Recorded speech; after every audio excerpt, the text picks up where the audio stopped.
مستحکم بنیادوں کے اس حصے میں آپ کو خوش آمدید کہتا ہوں جو نیا انسان کہلاتا ہے۔ جیسا کہ میں نے پچھلے حصے میں کہا تھا کہ ہم خدا کے فضل کے اطلاق کے متعلق سیکھیں گے جو مسیح میں ہمیں روزمرہ زندگی کے لیے دیا گیا ہے۔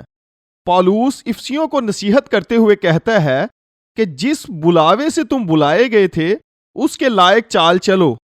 آپ نے غور کیا کہ میں نے لائق کے نیچے لائن لگائی ہے کیونکہ اس نے ایسی ہی بات فلپیوں کا خط لکھتے وقت کہی، صرف یہ کرو کہ تمہارا چال چلن مسیح کی خوشخبری کے موافق ہو۔ بس اس لفظ کا مطلب ہے اس راہ پر چلنا جو موزوں ہو، اور جب ہم اس لفظ کو اس وقت کی دوسری تحریروں میں پڑھتے ہیں تو یہ ایک تقریب کے مطابق اس لائق لباس پہننے کے تعلق سے بھی استعمال ہوا ہے۔ مثلا اگر مجھے کوئی شادی میں دعوت دے اور میں سادہ لباس جو شادی کے مطابق نہ ہو پہنوں تو یہ مناسب نہیں، یہاں تک کہ میری بیوی مجھے گھر سے نہ نکلنے دے کیونکہ یہ مناسب نہیں، اور یہ دلہا اور دلہن کی بے حرمتی ہے۔ اس لفظ کا مطلب یہ ہے یعنی آپ جو ہیں اس کے مطابق لباس پہننا۔ ہم خدا کے بیٹے ہیں، ہم مسیح میں خدا کی راست بازی ہیں، ہم خدا کے بیٹے ہیں، اس لیے وہ کہہ رہا ہے کہ اس کے مطابق لباس پہنو تاکہ آپ اپنے چال چلن سے ظاہر کرو کہ آپ کون ہو۔ جب یسوع نے لازر کو مردوں میں سے زندہ کیا تو بائبل کہتی ہے کہ وہ کفن سے ہاتھ پاؤں باندھے ہوئے نکل آیا، یعنی کفن میں ہی باہر آ گیا، اور میرا خیال ہے کہ لازر چل نہیں پا رہا ہوگا کیونکہ اسے ممی کی طرح دفنایا گیا ہوگا، اور یسوع نے کہا باہر آ جا، اس لیے وہ کودتا ہوا قبر سے باہر آ گیا ہوگا، اور یہ بھی کہتا ہوگا کہ میں چل نہیں پا رہا، میرے سے چلا نہیں جا رہا، اور کسی نے کہا ہوگا کہ ایسا اس لیے ہے کیونکہ تجھے بہت زیادہ لپیٹا ہوا ہے۔ مگر یسوع نے کیا کہا؟ یسوع نے ان سے کہا اسے کھول کر جانے دو، اس کا کفن اتار دو، اسے کھول کر جانے دو۔ یہ حقیقت ہے کہ جب ہم نجات پاتے ہیں تو اپنا پرانا ساز و سامان نئی زندگی میں لے آتے ہیں۔ ہمارے پرانے رویے کی بہت سی باتیں آسانی سے ختم نہیں ہو جاتی، اسی لیے پولس کو کرنتھیوں کو خط لکھنا پڑا کیونکہ وہ بد اخلاقی اور برے کام ابھی بھی کرتے تھے۔ ہم اسے عمل تقدیس کہتے ہیں، مگر دراصل یہ ایسی تبدیلی ہے جس میں ہم زیادہ سے زیادہ یسوع کی مانند بنتے جاتے ہیں۔ پس خدا کے فضل کا ہماری روزمرہ زندگی میں عملی اطلاق ہے، مگر ہم یہ کیسے کر سکتے ہیں؟ ہم کیسے اس کا پتہ لگا سکتے ہیں؟ میرے خیال میں بہت سی غلط فہمیاں بھی ہیں۔ یہ مسیحی زندگی کا وہ حصہ ہیں جس کے متعلق بہت غلط فہمی ہے اور غلط تعلیم دی گئی ہے۔ جو میں کہہ رہا ہوں اس کی چند مثالیں یہ ہیں۔ کچھ لوگ ان غلطیوں ہی کے متعلق سکھاتے ہیں جو ہم اپنی زندگی میں کرتے ہیں۔ مثال کے طور پر کوئی شخص غصے کو ختم کرنے کی کوشش میں ہے، اور ہو سکتا ہے کسی نے اس پر کلام بھی سنایا ہو کہ ہمیں لوگوں پر غصہ نہیں ہونا، ہمیں اسے کنٹرول کرنا چاہیے اور ہمیں پرسکون ہونا چاہیے وغیرہ وغیرہ۔ اور کوئی شخص دل ہی میں خود کو مجرم ٹھہراتا ہے کیونکہ میں اسی کشمکش میں ہوں، مگر پھر ہو سکتا ہے کہ مناد کہے کہ اگر آپ اس مسئلے کا شکار ہیں تو سامنے آئیں تاکہ آپ کے لیے دعا کی جائے۔ اور اس طرح کی اصطلاحات کے متعلق ہم نے پچھلے حصے میں بھی ذکر کیا تھا کہ یہ شخص اپنے اندر اس کمی کو محسوس کرتا اور پاسٹر کا خیال ہے کہ مجھے اس میں کچھ منتقل کرنے کی ضرورت ہے جس سے وہ اس مسئلے سے نپٹ سکے، پس وہ اس پر ہاتھ رکھتے ہیں تاکہ اس غصے کے مسئلے سے نپٹنے کے لیے ہم کچھ منتقل کریں جو اس کی مدد کرے۔ مگر یہ مسیحی زندگی کی غلط نمائندگی ہے۔ کیوں؟ زندگی اور دینداری کے لیے ہمیں جو کچھ چاہیے ہمیں عنایت کیا گیا ہے۔ پطرس کہتا ہے کہ کیونکہ اس کی الہی قدرت نے وہ سب چیزیں جو زندگی اور دینداری سے متعلق ہیں ہمیں اس کی پہچان کے وسیلہ عنایت کیں۔ آپ کو معلوم ہے کہ جب بچہ پیدا ہوتا ہے اور ہسپتال سے اس بچے کو چھٹی مل جاتی ہے تو دراصل اس بچے میں وہ سب کچھ موجود ہے جو اسے جوان ہونے کے لیے چاہیے۔ پس نشو نما اس زندگی کا بڑھنا ہے جو ہمارے اندر ہے۔ بس ہمیں بچے کو پھر ہسپتال لے کر نئے عضو نہیں ڈلوانے پڑتے یا پھر چھوٹے اعضاء اتار کر بڑے اعضاء نہیں لگائے جاتے۔ نشو و نما سے زیادہ قدرتی عمل کوئی نہیں۔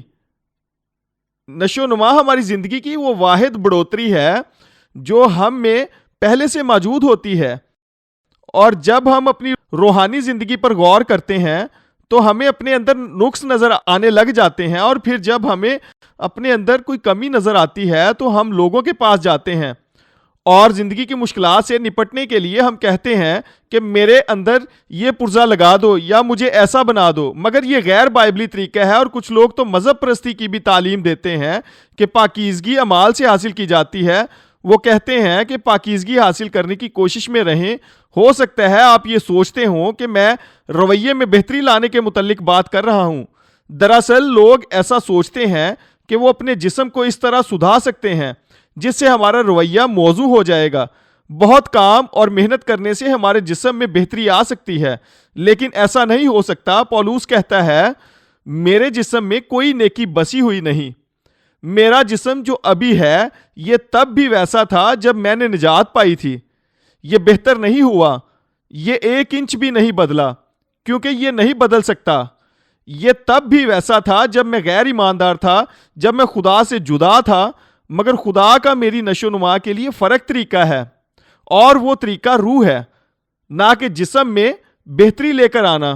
کچھ لوگ غیر فعال ہوتے ہیں، یعنی آپ کو کچھ کرنے کی ضرورت نہیں، وہ کہتے ہیں کہ جانے دو اور خدا پر چھوڑ دو۔ اور کئی دفعہ لوگ یہ بھی کہتے ہیں کہ فضل اس طرح سے مشکلات کا سامنا کرنے کے متعلق سکھاتا ہے، آپ کو کچھ کرنے کی ضرورت نہیں، کیونکہ کسی قسم کا اشارہ جس میں ہم نے کچھ کرنا ہو یا کسی خاص طرح سے عمل کرنا ہو یا ہمارے رویے کے متعلق کسی بھی طرح کی نصیحت ہو یا ہمارے چال چلن کے لیے ہدایات ہوں تو اسے مذہب پرستی سمجھا جاتا ہے۔ لیکن اگر ہدایات اور نصیحتیں مذہب پرستی ہیں تو پولس سب سے بڑا مذہب پرست تھا، کیونکہ اس کے خط کے آدھے حصے ہدایات سے بھرے ہیں کہ ہمیں کیسے زندگی گزارنی ہے۔ یہ کرنا چھوڑ دو، غصہ نہ کرو، چوری نہ کرو۔ اگر آپ پہلے چوری کرتے تھے تو اب نہ کرو۔ شوہروں اپنی بیویوں سے محبت رکھو، بیویوں اپنے شوہروں کے تابع رہو، فرزندوں اپنے ماں باپ کے تابع رہو۔ ان کے علاوہ اور بھی بہت زیادہ ہدایات لکھی ہیں کہ کیسے زندگی گزارنی ہے۔ اور میرا یہ خیال ہے کہ یہ سنگین مسئلہ ہے جو لوگوں کو کمزور کر رہا ہے۔ لوگوں کو ایسی ہدایات کی ضرورت ہے کہ وہ کون ہیں، ورنہ یسوع نے تو ان میں بابرکت کام کر دیا ہے، لیکن اگر اس کا اطلاق ہی نہ ہوگا تو لوگ مسیحی زندگی گزارنے کے قابل نہ ہوں گے۔ امید ہے آپ میری بات کو سمجھ رہے ہیں۔ اب یہ ہمیں اس سوال کی طرف لے آتا ہے کہ پولس نے عمل تقدیس کے متعلق کیا سکھایا ہے۔ پولس رویے میں بہتری لانے کے متعلق کیا سکھاتا ہے؟ میں کینچی کے 2 بلیڈ کی مدد سے پولس کی اس تعلیم کو سکھانا چاہوں گا۔ اگر میرے پاس ایک کاغذ اور ایک کینچی ہو اور میں کاغذ کو کاٹنے کے لیے کینچی کو کھولتا ہوں مگر صرف ایک بلیڈ کا استعمال کر کے کاغذ کو کاٹنے کی کوشش کرتا ہوں، آپ میری طرف دیکھیں گے اور سوچیں گے کوئی اسے بتائے کہ کینچی کو اس طرح استعمال نہیں کرتے۔ کینچی کے 2 بلیڈ ہوتے ہیں اور دونوں بلیڈ ایک دوسرے کی جانب بند کیے جاتے ہیں جس سے کوئی چیز کٹتی ہے۔ پس جب پولس کی تعلیم کو دیکھتے ہیں تو اس کے بھی 2 بلیڈ ہیں۔ پہلا بلیڈ تعلیم ہے، اور اس تعلیمی سلسلے میں ہم نے بہت دیر پولس کی تعلیم پر غور کیا ہے۔ آئے ہم دہرائیں کہ یہ سب کس پر مشتمل ہے۔ سب سے پہلی بات، اس کا تعلق جو کچھ مسیح نے کیا اس سے ہے۔ اس نے ہمیں راست باز ٹھہرایا۔ ہم راست باز ہیں کیونکہ ہم اس میں ہیں۔ اس نے ہمیں مکمل کر دیا ہے، اس نے ہمیں پاک بنا دیا ہے، اس نے ہمیں خدا کے بیٹے بنا دیا ہے، اور بہت کچھ۔ ان سب کا تعلق مسیح میں ہماری پہچان سے ہے، کیونکہ ہم نے اس میں اس کے مرنے، دفن ہونے اور جی اٹھنے کا بپتسمہ لیا ہے۔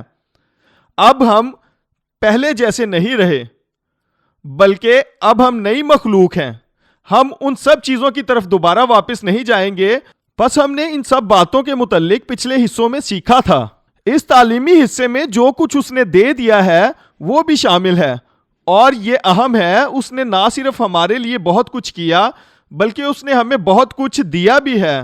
اس نے ہمیں زندگی دی ہے, اس نے اپنا آپ ہمیں دے دیا ہے, اور زندگی اور دینداری کے لیے جو کچھ ضروری تھا اس نے وہ سب کچھ ہمیں دے دیا ہے. سب سے بڑھ کر وہ ہم میں رہتا ہے.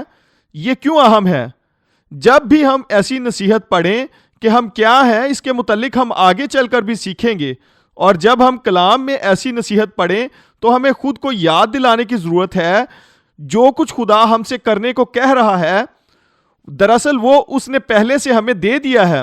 پس جو وہ ہمیں کرنے کو کہہ رہا ہے اس نے پہلے سے ہمیں دے دیا ہے. دوسرے حصے کی طرف بڑھنے سے پہلے ضروری ہے کہ ہم اسے سمجھیں. میرے خیال سے کسی ابتدائی چرچ فادر شاید اگسٹین نے اپنی دعا میں کچھ اس طرح کہا, وہ بخش دے جس کا تجھے تقاضا ہے, اور پھر اس کا تقاضا کر جو تیری مرضی ہے. اس کے متعلق سوچئے, تو ہمیں جو کچھ چاہتا ہے کرنے کو کہہ, صرف ہمیں وہ سب کرنے کی قابلیت دے دے تاکہ ہم وہ کر سکیں. جو کچھ بھی مسیحی زندگی میں خدا ہم سے چاہتا ہے ہم وہ کر سکتے ہیں, کیونکہ اسے کرنے کی قابلیت وہ پہلے ہی ہمیں دے چکا ہے. اس نے ہمیں اپنی زندگی دے دی ہے. بس جیسے جیسے ہم آگے بڑھیں گے ہمیں اس کی اور واضح سمجھ آ جائے گی. آئیں دوسرے بلیڈ کو سمجھیں, یعنی پولوس رسول کی تعلیم کو, جو نصیحتیں ہیں, یہ کہ ہم کون ہیں اور ہمیں کیا دیا گیا ہے. ان کی بنیاد رکھنے کے بعد وہ نصیحت کرتا ہے کہ ہم نے اس میں زندگی گزارنی ہے. وہ ہمیں نصیحت کرتا ہے کہ خداوند یسوع مسیح کو پہن لو. مثال کے طور پر کلسیوں 3 باب کی 12 آیت میں وہ کہتا ہے, پس خدا کے برگزیدوں کی طرح جو پاک اور عزیز ہیں, درد مندی اور مہربانی اور فروتنی اور حلم اور تحمل کا لباس پہنو. آئیں اس پر عملی طور پر سیکھیں. کئی بار ہمیں ایسے لوگوں سے تعلق رکھنا پڑتا ہے جو محبت کے قابل نہیں ہوتے. کئی بار وہ ہمارے قریبی ہوتے ہیں, کئی دفعہ چرچ میں, کئی دفعہ خاندان میں, کئی دفعہ ہماری نوکری پر, کئی دفعہ گلی میں. یہ نہ ختم ہونے والی فہرست ہے.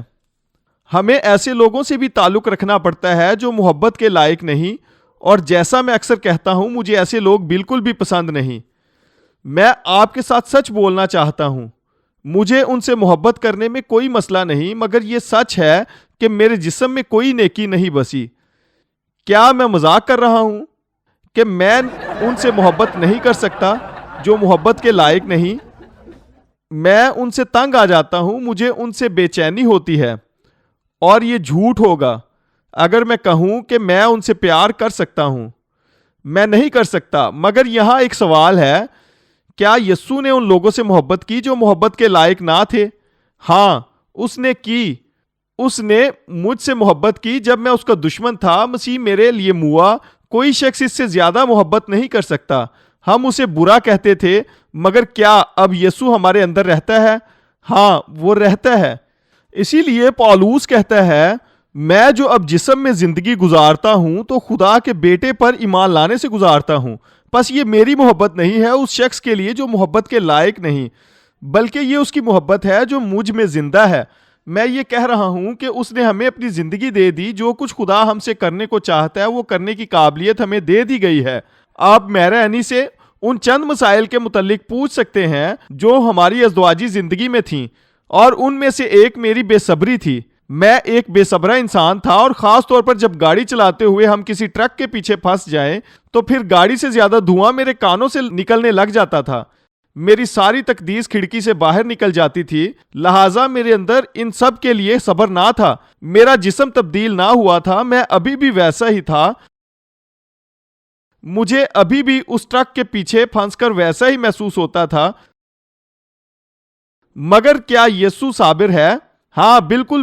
پولوس کا یہاں یہی مطلب ہے. تحمل کو پہن لو, صبر کو پہن لو. اس نے یہ سب کچھ آپ کو دے دیا ہے. روح کے پھل محبت, خوشی, اطمینان, تحمل ہے. یہ سب اس زندگی کا ظہور ہے جو ہمارے اندر بسی ہے.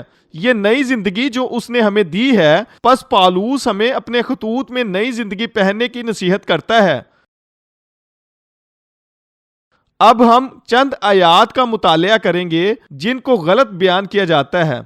جب آپ خدا کے فضل کی بات کرنا شروع کرتے ہیں تو چند لوگ جلدی سے اعمال کی طرف چلے جاتے ہیں۔ آپ ایسے لوگوں سے واقف ہوں گے، وہ سمجھتے ہیں کہ فضل کی بات کرنا ٹھیک نہیں، اور پھر وہ یہ حوالہ دیتے ہیں، ڈرتے اور کانپتے ہوئے اپنی نجات کا کام کیے جاؤ۔ وہ کہتے ہیں کہ ہم نے اپنی نجات کا کام کرنا ہے، لیکن پہلی بات یہ کہ پولس یہ نہیں کہہ رہا کہ اپنی نجات پر کام کرو، یا یہ نہیں کہہ رہا کہ اپنی نجات کے لیے کام کرو، اس پر کام کرتے جاؤ۔ کیسا چل رہا ہے سب کچھ؟ میں نجات کی جانب بڑھ رہا ہوں، میں وہاں پہنچ جاؤں گا۔ یہ میرے لیے تھوڑا تکلیف دہ ہے مگر میں کر لوں گا، تھوڑا تھوڑا کر کے میں کر لوں گا۔ مگر پولس یہاں یہ نہیں کہہ رہا۔ آئیں اسے پڑھیں کہ وہ کیا کہہ رہا ہے۔ وہ کہتا ہے ڈرتے اور کانپتے ہوئے اپنی نجات کا کام کیے جاؤ، کیونکہ جو تم میں نیت اور عمل دونوں کو اپنے نیک ارادے کو انجام دینے کے لیے پیدا کرتا ہے وہ خدا ہے۔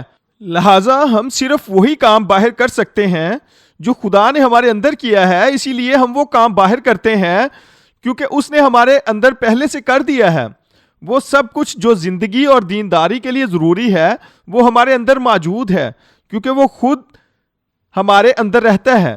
جو کچھ ہمارے اندر ہے وہ ایمان کے وسیلے باہر ظاہر ہوتا ہے۔ ڈرتے اور کانپتے ہوئے اپنی نجات کا کام کیے جاؤ، کیونکہ جو تم میں نیت اور عمل دونوں کو اپنے نیک ارادے کو انجام دینے کے لیے پیدا کرتا ہے وہ خدا ہے۔ کسی کو یاد ہے جب ہم فضل پر سیکھ رہے تھے تو میں نے مذہب پرست لوگوں کے متعلق کہا تھا کہ وہ مخلص ہوتے ہیں، وہ حقیقت میں مخلص ہوتے ہیں، وہ خدا کے لیے پرجوش ہوتے ہیں، لیکن ان کا جوش علم کے مطابق نہیں۔ اور پولس نے بھی اس کا اقرار کیا جب وہ مذہب پرست تھا اور شریعت کے وسیلے پاکیزگی ظاہر کرنا چاہتا تھا، تو وہ کہتا ہے البتہ ارادہ تو مجھ میں موجود ہے مگر نیک کام مجھ سے بن نہیں پڑتے۔ پس کیا نیک کاموں کے لیے ارادہ اس میں موجود تھا؟ ہاں اس میں تھا، مگر کیا شریعت میں اس کے پاس یہ کرنے کی قابلیت تھی؟ نہیں، اس کے پاس نہیں تھی۔ آئیں اب فضل کو دیکھتے ہیں۔ ڈرتے اور کانپتے ہوئے اپنی نجات کا کام کیے جاؤ، کیونکہ جو تم میں نیک نیت اور عمل دونوں کو اپنے نیک ارادے کو انجام دینے کے لیے پیدا کرتا ہے وہ خدا ہے۔ کیا یہ اچھا نہیں؟ یہ خدا کا فضل ہے، وہ ہمارے اندر رہنے کے لیے آ گیا ہے، وہ پاکیزہ زندگی لے آیا ہے اور دیندار زندگی ہم میں ہے، اور یہ دن بہ دن ہماری زندگی سے نظر آتی ہے۔ ہم یہ کیسے کرتے ہیں؟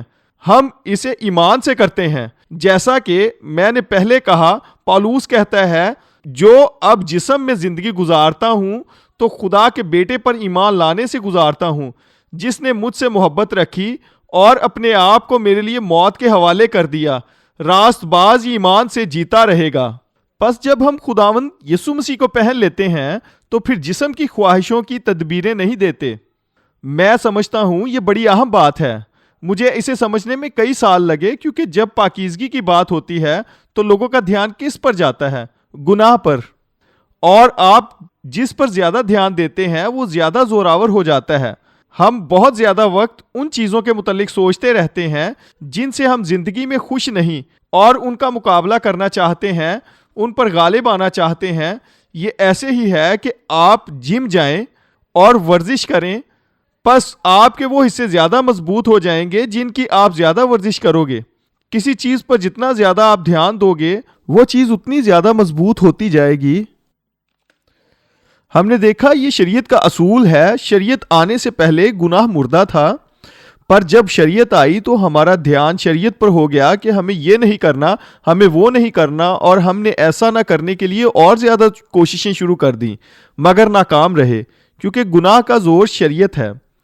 آئیے دیکھیں، پولس کہتا ہے بلکہ خداوند یسوع مسیح کو پہن لو اور جسم کی خواہشوں کے لیے تدبیریں نہ کرو۔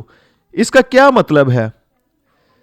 اس کا مطلب یہ ہے کہ جب ہم اس زندگی کو پہن لیتے ہیں جو اس نے ہمیں دی ہے تو پھر جسمانی خواہشوں کے لیے کوئی جگہ باقی نہیں بچتی کہ وہ ہماری زندگیوں پر حکمرانی کریں یا اختیار رکھیں۔ اگلی چند گھڑیوں میں ہم اس کی مزید وضاحت کریں گے۔ یسوع مسیح کو پہن لیں اور بہت پرجوش ہو جائیں اپنی نئی انسانیت کے تعلق سے جو یسوع نے ہمیں مفت دی ہے۔ اس کے بارے میں ہر وقت پرجوش رہیں اور ہر وقت آپ کا دھیان اسی پر رہے تاکہ آپ کو جسمانی خواہشات بھول جائیں۔ آئیے اس کو اور دیکھتے ہیں۔ ایک اور اہم بات جو پولس کہتا ہے وہ یہ ہے کہ کچھ اتار دو کچھ پہننے کے لیے. جی آپ کو کچھ پہننا ہے. آئیے کچھ مثالیں دیکھتے ہیں. افسیوں 4 باب. اگر بائبل مقدس آپ کے پاس ہے تو آئیں 3-4 مثالیں دیکھتے ہیں. افسیوں کا خط 4 باب 22 آیت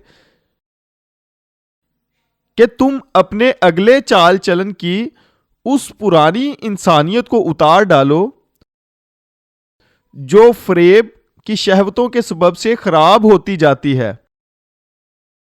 اس میں وہ کہتا ہے پس اپنے پرانے طریقوں کو اتار دیں اور نئی انسانیت کو پہنو جو خدا کے مطابق سچائی کی راست بازی اور پاکیزگی میں پیدا کی گئی ہے. پس آپ نے دیکھ لیا کہ آپ پرانے کو نہیں اتار سکتے جب تک اس کی جگہ دوسرے کو نہ پہنے. آپ کی زندگی مختلف رویوں اور عادتوں سے بھری ہوگی اور آپ فرق طرح سے حالات اور مشکلات کا مقابلہ کرتے ہیں وغیرہ وغیرہ، اور یہ آپ کی طرز زندگی ہے. لیکن اگر آپ اسے اتار دیں گے تو آپ خلا میں نہیں رہ سکتے، اور کہا جاتا ہے کہ قدرت خلا کو پسند نہیں کرتی. پس ہمیں اس خلا کو بھرنا ہے. کیا آپ کو یسوع کی وہ تمثیل یاد ہے جو اس نے کہی؟ وہ شخص جو بدرو سے رہا ہوا تھا. بدرو گھر سے نکل تو جائیں گی لیکن اگر گھر خالی ہوا تو پھر کیا ہوگا؟ بدرو اپنے ساتھ 7 اور لے آئیں گی اور اس کا حال پہلے سے بھی برا ہو جائے گا. یہ نہیں کہ ہم نے نجات پالی ہے اور اس کے بعد کچھ نہیں، بلکہ ضروری ہے کہ یہ یسوع سے بھر جائے. یہ بائک چلانے جیسا ہے، کیونکہ ایسا نہیں ہو سکتا کہ آپ بائک بھی چلا رہے ہوں اور اسی جگہ رہیں. میں اکثر کہتا ہوں کہ آپ صرف ایک ذریعے سے مسیحی ہو سکتے ہیں اور وہ حقیقی مسیحی ہونا ہے. سمجھ جائیں کہ آپ کون ہیں. اب یہ میری زندگی ہے اور خدا کے فضل سے میں بہت اچھا مسیحی بن جاؤں گا. میں اس زندگی کو بھرپور جیوں گا اور اس زندگی کو اب میں جیوں گا. لہٰذا پولوس ہمیں چند مثالیں دیتا ہے. وہ کہتا ہے پس جھوٹ بولنا چھوڑ کر ہر ایک شخص اپنے پڑوسی سے سچ بولے، کیونکہ ہم آپس میں ایک دوسرے کے عضو ہیں. لیکن اگر آپ ماضی میں دھوکہ دینے والے انسان تھے، جھوٹے انسان تھے، تو یہ نہ سوچیں کہ مجھے یہ نہیں کرنا چاہیے، مجھے وہ نہیں کرنا چاہیے. آپ نے اسی سوچ میں نہیں رہنا کہ میں اس عادت پر غالب آؤں، بلکہ آپ خود کو سچائیوں سے بھر لیں. آپ نے عظیم سچائیاں پا لی ہیں جو لوگوں کی زندگی بدل سکتی ہیں. پس اپنی زندگی کو ان سچائیوں سے بھر لیں جو قیدیوں کو آزاد کر سکتی ہیں. کیا آپ سمجھ رہے ہیں؟ 26 آیت غصہ تو کرو مگر گناہ نہ کرو، سورج کے ڈوبنے تک تمہاری خفگی نہ رہے. اس کا کیا مطلب ہے؟ اگر آپ کسی وجہ سے غصہ ہیں اور کوئی آپ سے کہتا ہے کہ غصہ نہ کرو تو مجھے کیا کرنا چاہیے؟ مجھے اس بات پر غصہ ہے پر مجھے کیا کرنا چاہیے؟ 15 آیت میں لکھا ہے محبت کے ساتھ سچائی پر قائم رہ کر، لہٰذا ایسا نہیں کہ ہم مسئلوں کی بات نہیں کرتے مگر ہم اسے محبت کے ساتھ سکھاتے ہیں. لہٰذا ہم کسی کے غصے کے کم ہونے کا انتظار کرتے ہیں تاکہ ان سے صلح ہو سکے، اور ہم ان سے صلح یہ کہنے سے کرتے ہیں کہ ان چیزوں کا تعلق مجھ سے ہے. آپ جو کچھ کر رہے ہو اور آپ کا رویہ مجھے بھی نقصان پہنچا رہا ہے اور ہمارے رشتے کے لیے بھی، اور میں یہ آپ کو بتانا چاہتا ہوں. اپنے غصے کو دبانے کی کوشش نہ کریں کیونکہ آپ نے اس سے نپٹنا نہیں ہے. غصہ مختلف طرح سے ظاہر ہوتا ہے. کئی دفعہ یہ تباہ کن ہوتا ہے مگر کئی دفعہ یہ اندرونی ہوتا ہے اور یہ ہمیں بیمار کر دیتا ہے. ہم اپنے غصے سے ابھی تک نہیں نپٹے. صرف اس شخص پر غصہ نہ ہونے کے باعث بائبل کہتی ہے محبت سے سچائی پر قائم رہو. آئیں آگے بڑھیں. 28 آیت چوری کرنے والا پھر چوری نہ کرے بلکہ اچھا پیشہ اختیار کر کے ہاتھوں سے محنت کرے تاکہ محتاج کو دینے کے لیے اس کے پاس کچھ ہو. کیسی اچھی تبدیلی ہے یہ. ہو سکتا ہے یہ شخص کہے کہ مسیحی ہونے سے پہلے میں چوری کرنے کا عادی تھا، مگر دیکھو خدا نے کیسا کام کیا ہے. میں اپنے ہاتھوں سے محنت کر کے اپنی ضروریات پوری کرتا ہوں اور اب میں کسی شخص کی ضرورت پوری کر کے بڑی خوشی محسوس کرتا ہوں کیونکہ خدا کی فطرت مجھ میں ہے اور دینا لینے سے مبارک ہے. 29 آیت کوئی گندی بات تمہارے منہ سے نہ نکلے. اب ہمیں کیا کرنا چاہیے؟ کیا منہ بند رکھا کریں؟ نہیں، بلکہ وہی جو ضرورت کے موافق ترقی کے لیے اچھی ہو تاکہ اس سے سننے والوں پر فضل ہو. میں لوگوں کو نیچا دکھاتا تھا تہمت لگاتا تھا، بیہودہ باتیں کرتا تھا۔ اب میں اپنے الفاظ سے لوگوں کی حوصلہ افزائی کرتا ہوں، انہیں اٹھاتا ہوں، لہٰذا ہم اس خلا میں نہیں زندگی گزار سکتے۔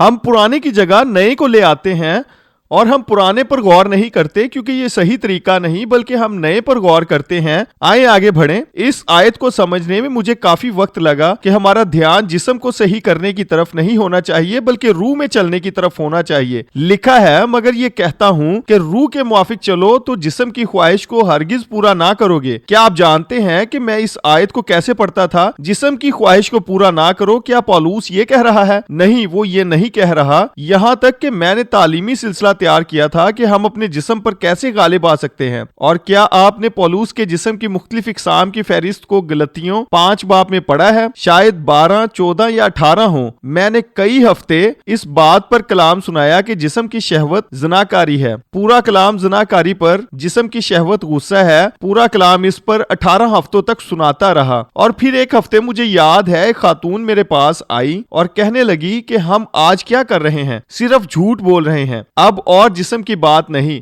تب مجھے احساس ہوا کہ مجھے روحانی دیسیلیا ہے، یعنی میرے پڑھنے میں کمی آئی ہے۔ میں پیچھے سے آگے تک پڑھتا تھا۔ پولوس نے جسم پر حملہ کرنے کو نہیں کہا بلکہ اس نے کہا روح کے موافق چلو۔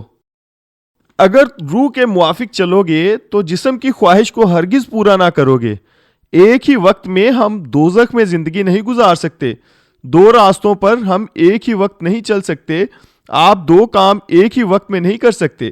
اس نئی زندگی کے لیے خوشی منائیں۔ میں اس کی یہ مثال دیتا ہوں۔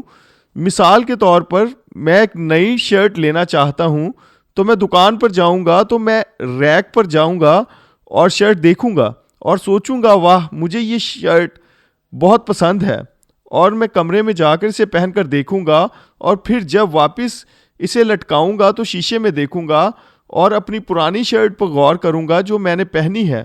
میں اپنی شرٹ کو گھوروں گا کہ اس کا تو بہت برا حال ہو چکا ہے، اس کا تو رنگ بھی اڑ چکا ہے، اس میں تو سوراخ بھی ہے، اور میں تو اسے بڑے عرصے سے پہن رہا ہوں۔ لوگ میرے بارے میں کیا کہیں گے؟ جب میں اس پرانی شرٹ کو پہنتا ہوں تو مجھے شرمندگی ہوتی ہے۔ اسے دیکھو، اس کا بہت برا حال ہے، مجھے برا محسوس ہوگا۔ کیا میں ایسا کروں گا؟ نہیں، میں پرانی شرٹ کے متعلق سوچوں گا بھی نہیں۔ میں نئی شرٹ خریدوں گا اور پرانی شرٹ کو اتار کر نئی پہن لوں گا اور سوچوں گا واہ کمال ہے، نئی شرٹ پہن لو۔ اور مسیحی زندگی میں بھی ایسا ہی ہے۔ روح کے موافق چلیں۔ جیسے ہی آپ نئی شرٹ پہنیں گے تو آپ کو پرانی شرٹ سے چھٹکارا مل جائے گا۔ آپ پرانی شرٹ کے اوپر نئی شرٹ نہیں پہنیں گے۔ آپ بغیر سوچے سمجھے پرانی شرٹ کو اتار دیں گے کیونکہ آپ کا دھیان نئی شرٹ کی طرف ہوگا۔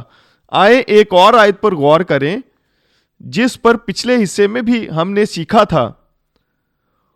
پولوس کہتا ہے، اور اپنے اعضاء ناراستی کے ہتھیار ہونے کے لیے گناہ کے حوالے نہ کیا کرو، بلکہ اپنے آپ کو مردوں میں سے زندہ جان کر خدا کے حوالے کرو، اور اپنے اعضاء راست بازی کے ہتھیار ہونے کے لیے خدا کے حوالے کرو۔